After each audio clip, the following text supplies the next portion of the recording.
Hello guys, welcome to my YouTube channel. आज की इस वीडियो में हम डिस्कस करने वाले हैं एक short story in the penal colony, जो कि लिखी है फ्रांज काफका ने। इन द पीनल कॉलोनी है जो वो थोड़ी सी अजीब सी स्टोरी है, जिसे पहली दफ़ा पढ़ने पे समझ नहीं आती कि ये क्या लिखा हुआ है। थोड़ी अजीब सी लगती है, थोड़ी इलॉजिकल लगती है। तो सबसे पहले हम राइटर का बैकग्राउंड देख लेते हैं।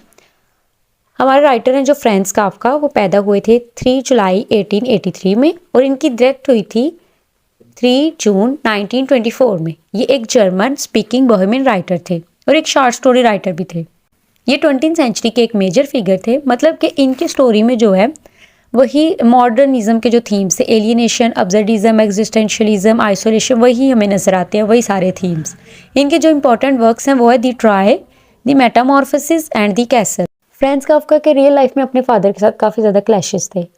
फ्रांज काफका एक राइटर बनना चाहते थे, लेकिन उनके फादर नहीं चाहते थे कि वो एक राइटर बने, जिस वजह से ना इनकी अपने फादर के साथ ज़रा भी नहीं लगती थी। तो इनके जो है ना काफ़ी ज़्यादा वर्क जो है इनके मरने के बाद पब्लिश हुए थे। इनके एक दोस्त ने पब्लिश करवाए थे। फ्रांज काफका उन राइटर्स में से हैं जो अपने मरने के बाद फेमस हुए थे। इनके मरने के बाद इनकी एक टेक्निक भी फेमस हुई थी, जिसे दूसरों ने नाम रख दिया था कैफकास टेक्निक। ये जो टेक्निक है ना, इससे जो हमारी स्टोरी है इन द पीनल कॉलोनी, इसमें भी थोड़ी सी नज़र आती है इसमें भी। अच्छा, ये टेक्निक क्या थी? इस टेक्निक में क्या होता है कि जो फ्रांज काफका थे ना, वो एक इलॉजिकल सिनेरियो क्रिएट कर देते। मतलब जैसे लाइफ होती है ना, लाइफ इज सो अनप्रिडिक्टेबल। हमारी लाइफ में कभी भी कहीं पे भी कुछ भी हो सकता है। तो फ्रांज काफका की जो स्टोरीज होती थी ना, उसमें भी यही होता था, कभी भी कहीं पे कुछ भी हो जाता था। जैसे कि इनकी एक स्टोरी है दी ट्रायल। उसमें क्या होता है, एक बंदा अच्छा भला सोता है, अपनी मतलब नॉर्मल लाइफ में सोता है, लेकिन जब वो सुबह उठता है तो उसको जो है ना अदालत में ले जाते हैं और उसको पता भी नहीं होता उसने किया क्या है, और उसको अपनी पूरी लाइफ में पता नहीं चलता उसने क्या किया, और उसको एट द एंड जो है ना पनिशमेंट दे दी जाती है। मतलब इस तरह के सिनेरियोज क्रिएट करते हैं। एक और स्टोरी है इनकी, ए ड्रीम, जिसमें क्या होता है कि वो एक खूबसूरत सा सीन होता है, जिसमें एक बच्चा, कह लें बच्चा जा रहा है, मतलब मेन करेक्टर है जो, वो जा रहा है जोसेफ के। तो अच्छी ब्यूटीफुल जगह से गुजर के क्या होता है कि फटाफट वो ना उधर ग्रेवयार्ड में पहुंच जाता है। मतलब ये एक बस बहुत ज़बरदस्त स्टोरी है, एक मेरी फेवरेट स्टोरी भी है कि इसमें लाइफ का बताया हुआ है कि लाइफ जब बंदा पैदा होता है तो बड़ी मज़े की लाइफ लगती है, सब कुछ बहुत ब्यूटीफुल लगता है, लेकिन एट द एंड क्या होता है, वही ग्रेवयार्ड, कुछ भी नहीं है पास, बस एक ग्रेवयार्ड है। तो उस स्टोरी में भी यही होता है। अच्छा, इसमें ये तो हो गया ना इलॉजिकल सिनेरियो। और इसमें क्या होता है कि अब्सर्डिटी ऑफ मॉडर्न एज दिखाई गई है कि मॉडर्न एज नथिंग है, कुछ भी नहीं है, बस बंदा जो है ना हार्ड वर्क कर रहा है और नथिंगनेस है, हर तरफ नथिंगनेस है, लाइफ का मकसद भी नहीं नज़र आ रहा कहीं पे।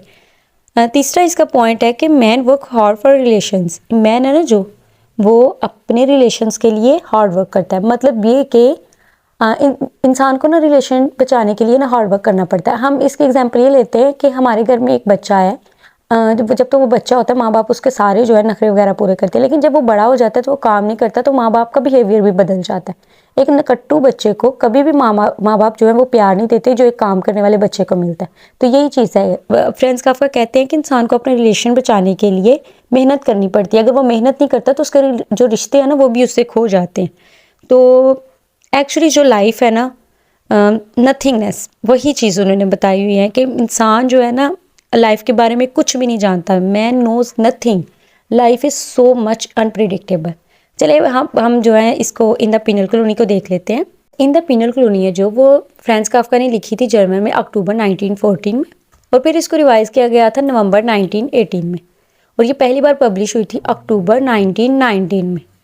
इसकी जो सेटिंग है वो एक आइलैंड है, एक अननेम्ड पीनल कॉलोनी है, मतलब पता नहीं है कौन सी जगह की बात हो रही है, एक बस पीनल कॉलोनी है। वहाँ पे एक एक्सप्लोरर आता है और ऑफिसर जो है ना उसको सारी चीज़ एक्सप्लेन करता है। हम इसके करेक्टर्स को देख लेते हैं। इसका जो पहला मेन करेक्टर है वो है ऑफिसर। अच्छा, इनके करेक्टर्स की एक बात है कि इसके एक भी करेक्टर का नाम यूज़ नहीं किया हुआ, इसमें बस ये यूज़ किया हुआ ऑफिसर, एक्सप्लोरर, सोल्जर, प्रिजनर, किसी भी करेक्टर का नाम यूज़ नहीं किया हुआ। जो पहला मेन करेक्टर है वो है ऑफिसर। ऑफिसर इस पूरी स्टोरी में क्या करता है, एक्सप्लोरर को सारी चीज़ें एक्सप्लेन करता है। एक्सप्लोरर जो है वो एक्सप्लोर करने के लिए आया हुआ है एक इंस्ट्रूमेंट के बारे में। तो ऑफिसर जो है वो उस इंस्ट्रूमेंट के बारे में एक्सप्लोरर को बताता है और साथ में ये भी कहता है कि तुम इसके हक में बोलो, जो इंस्ट्रूमेंट है उसके हक में बोलो, मतलब उसकी साइड लो। ऑफिसर चाहता है कि एक्सप्लोरर जो है ना मेरी साइड ले।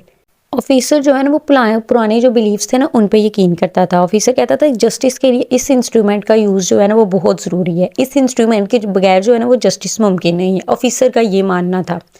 अच्छा, जो दूसरा करेक्टर है एक्सप्लोरर, एक्सप्लोरर को ना बुलाया गया इस पिनल कॉलोनी में एक्सप्लोर करने के लिए, एक इंस्ट्रूमेंट के बारे में एक्सप्लोर करने के लिए।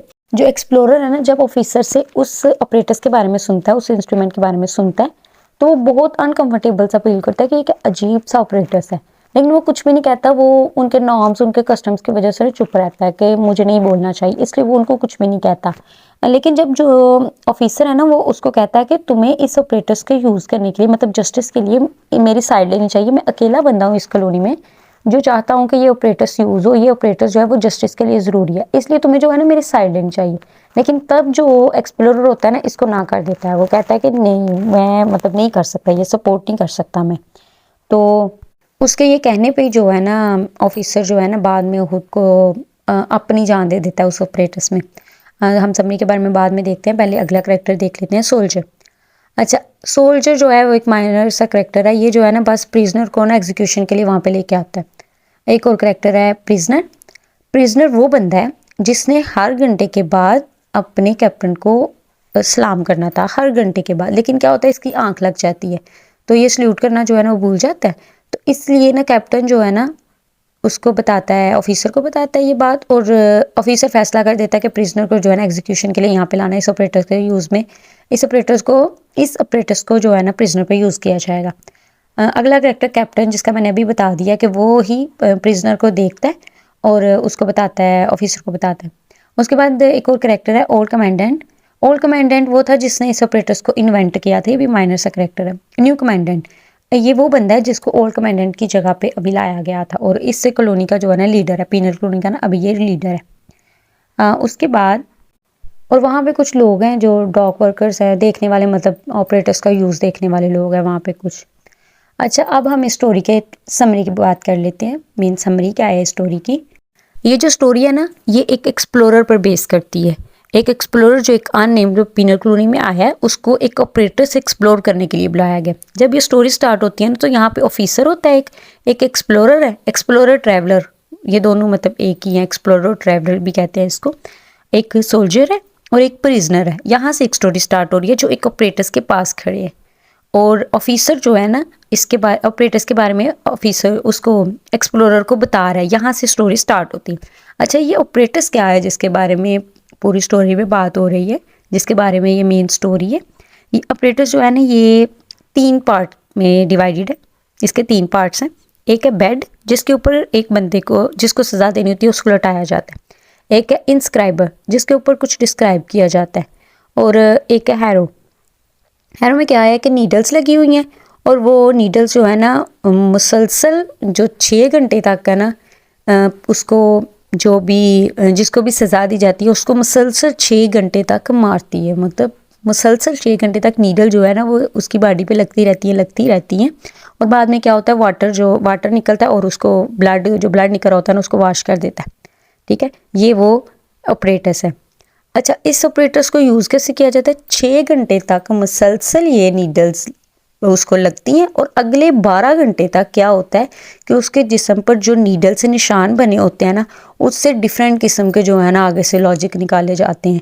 और वो ये कहा जाता है कि इसके जो गुनाह हैं ना, जो सिन्स हैं ना वो चढ़ रहे हैं, वो मतलब उसके जिस्म के ऊपर निशान जो है ना वो डिफरेंट तरह की बातें बता रहे होते हैं। मतलब अजीब सा एक लॉजिक था। और अगले 12 घंटे बाद ऑलमोस्ट जो है ना वो इंसान जो होता है ना उसकी डेथ हो जाती है, तड़प तड़प के वो मर जाता है। इसी के बारे में जो है ना ऑफिसर उसको बता रहा होता है एक्सप्लोरर को, और एक्सप्लोरर यही बातें सुन के, मतलब अजीब सा ऑपरेटर्स है ये सुन के तो अनकंफर्टेबल फील कर रहा होता है। लेकिन ऑफिसर बड़ी खुशी से ये बता रहा होता है। उसको ये बताते हुए इतना ज़्यादा वो एक्साइटेड होता है और जो उससे बता रहा होता है कि जो पहले दौर था ना उसमें इस मशीन को बड़े जोश और से यूज़ किया जाता था, लेकिन अब के दौर में ना कोई इसको यूज़ नहीं करता है। सिर्फ मैं वाहिद बंदा रह गया हूँ जो इसके हक़ में, और मुझे लगता है कि जस्टिस के लिए ये ज़रूरी है।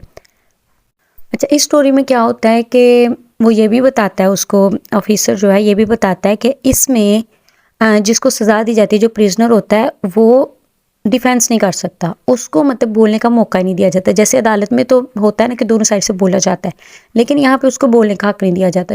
एक दफ़ा उसको डेथ सुना दिया तो इसका मतलब बस सुना दिया, उसको जो है ना सज़ा दे दी जानी। वो कहता है कि ये मतलब लंबे टाइम के लिए केस को चलाना जो होता है ना वेस्ट ऑफ टाइम होता है, इसका कोई फ़ायदा नहीं होता। डायरेक्ट जो है ना डेथ के लिए सुना देनी चाहिए और उसको इस अपरेटस में डाल देना चाहिए, यही जस्टिस के लिए ज़रूरी है।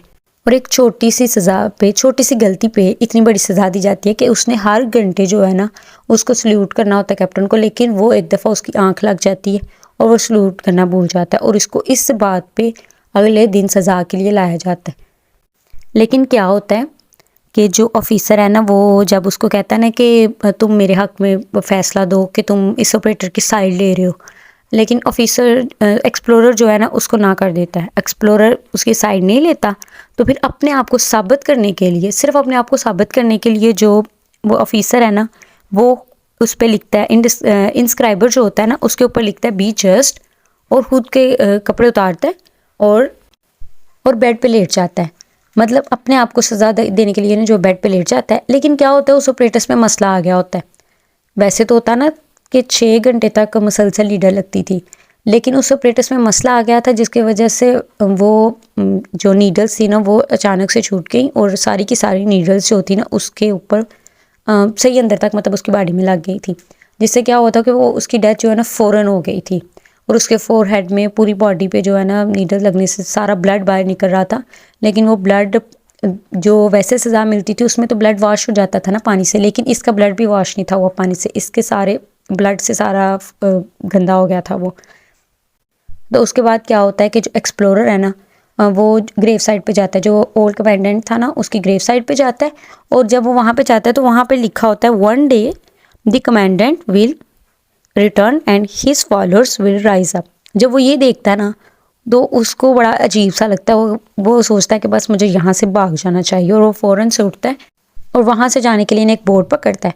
और जब वो बोट में बैठता है तो जो प्रिजनर होता है और सोल्जर होता है ना वो जंप करते हैं उसकी बोट में जाने के लिए, अपने आप को फ्री करने के लिए, लेकिन ये एक बड़ी सी रस्सी फेंकता है और वो दोनों जो है ना वो साहिल पे रह जाते हैं, अकेला चला जाता है। यहाँ पे जो है ना स्टोरी एंड हो जाती है। मतलब ये दिखने में ना बड़ी अजीब सी स्टोरी है कि ये क्या स्टोरी लिखी हुई है, फ्रेंड्स काफ्का बताना क्या चाह रहे हैं, लेकिन एक्चुअली वो बताना चाह रहे हैं कि अपने बिलीव्स के बारे में, कि वो जो बंदा था उसके जब कोई भी सोसाइटी होती है उसके जो बिलीव्स होते हैं ना उस पर बड़ा पक्का यकीन होता है, उसके बारे में लॉजिक तलाश नहीं किए जाते, उसको बस फॉलो किया जाता है। वो जैसा भी होता है उसको फॉलो करते हैं लोग, आंखें बंद करके फॉलो करते हैं। यही चीज़ इसमें थी कि इसके जो पुराने बिलीव्स थे ना ऑफिसर उसको फॉलो कर रहा था, वो ये भी नहीं था सोच रहा कि इससे हो क्या रहा है, बस उसको फॉलो करना था उसे, और ये भी चाहता है कि लोग भी इसको फॉलो करें। उसको लगता है कि इसको फॉलो करने से ही जस्टिस होगा और इसी को फॉलो करना चाहिए। और दूसरा इसमें जो प्रिजनर वाला सीन है वो ये कि हमारी जो लाइफ है ना, हम भी अपनी लाइफ में अपने लिए कुछ नहीं करते। जैसे प्रिजनर खड़ा है और उसको डेथ जो है वो सुनाई जानी है, लेकिन वो कुछ भी उसके हक में बोल नहीं सकता। हमारी लाइफ भी इसी तरह, हम भी अपने हक में कुछ भी नहीं बोल सकते। हमारी लाइफ सो अनप्रिडिक्टेबल है, हमारे साथ कभी भी कुछ भी हो सकता है। और जिस तरह इस स्टोरी में प्रिजनर के साथ कुछ भी होता था या पहले लोगों को जैसे सज़ा दी जाती थी, ऐसे ही हमारी रियल लाइफ भी है। इसके जो थीम्स है वो भी यही है, पावर और जस्टिस। मतलब ऑपरेटर्स के यूज़ से क्या होता है, पावर ही तो शो होती है, उसके यूज़ से लगता है कि पावर से ही जस्टिस आएगा, पावर के बगैर जो है ना जस्टिस मुमकिन है, ये लगता है उनको, उनकी जो बिलीव्स बन गए होते हैं ना उसकी वजह से। दूसरा हम रिलीजन भी कह सकते हैं, वो इतना खास नहीं है, यहाँ पे बिलीव्स का ज़्यादा होता है, बिलीफ कल्चर जो है ना वो उसका ज़्यादा है कि इतने स्ट्रॉन्ग बिलीफ बन जाते हैं कि हर हाल में उसी को फॉलो करना है। जो कल्चर बन जाता है ना हर तरह से उसी को फॉलो करना है, ये इसके मेन थीम्स हैं। Thank you so much for watching and subscribe my channel. Thank you.